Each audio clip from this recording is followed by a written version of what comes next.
Hello bachcho, let's read the question. What is common ion effect? How does it find application in qualitative analysis of loose and inorganic salt? This question, the key concept is common ion effect.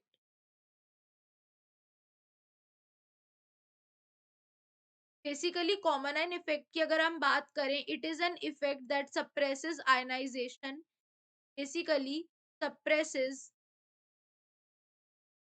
ionization of electrolyte when another electrolyte which contains iron, which is also the first electrolyte, वो उसमें add होता है, यानी कि which suppresses the ionization of electrolyte when another electrolyte is added of the same which is present as the first electrolyte, यानी जो common ion होता है वो उसमें ऐड हो जाता है।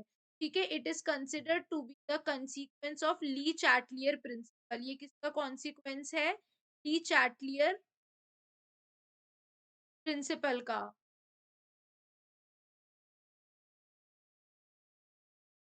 प्रिंसिपल का। सो बेसिकली जो स्टेटमेंट है common ion effect, it can be written as that in a solution where in there are several species associating with each other via chemical equilibrium process and increase in the concentration of one of the ion dissociate the solution by the addition of another species containing the same ion, जो कि same ion contain करता है। ठीक है, अब इसका application क्या होगा क्वालिटेटिव एनालिसिस?